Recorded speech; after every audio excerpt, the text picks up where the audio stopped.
susunod na programa ay rated PG.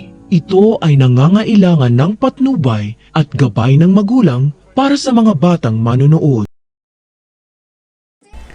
Pagkatapos makaligtas ni Lynette sa pagbihag sa kanya ni Doc Carlos, malalantad naman ang isa pang sikreto tungkol sa tunay niyang pagkatao dahil buhay pala ang kanyang ama.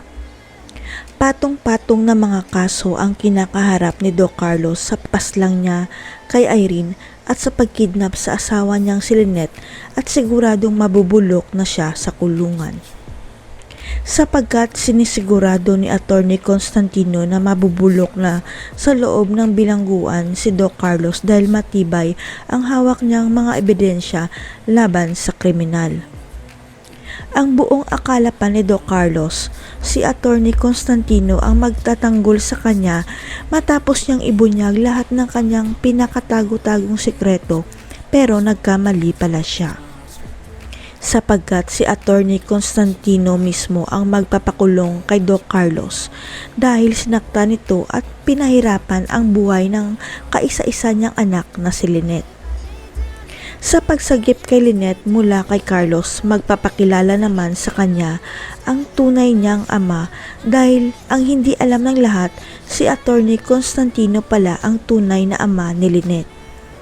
Kilalang magaling na abogado si Attorney Constantino sa bansa, kaya siya ang kinuha ni Doc Carlos para tumayong abogado kay Moira kapalit ang pananahimik nito. Pero ang hindi alam ni Doc Carlos, tinanggap lang pala ni Attorney Constantino ang ni Moira dahil gusto niyang makilala ng lubusan ang pinakasalan ng anak niyang si Lynette. Ito ang dahilan kaya tinanong ni Attorney Constantino si Doc Carlos na sabihin na sa kanya ang lahat-lahat pati na ang tinatago nitong sikreto para matulungan daw siya sa kaso. Walang kamalay-malay si Doc Carlos na father-in-law na pala niya ang nasa harapan niya at kinikilati siya ni Attorney Constantino para malaman kung ano ang mga baho nito. Sapagkat ang hindi alam ni Doc Carlos, si Attorney Constantino rin pala ang totoong may-ari ng Eastridge at si Lynette at Annalyn lang ang kanyang tunay na tagapagmana.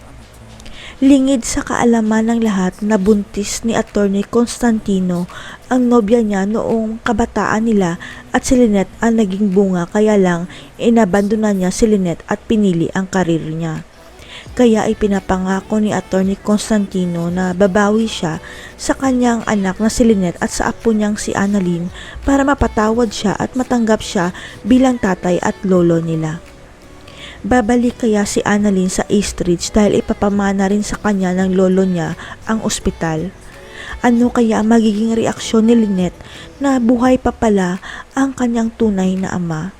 Abangan.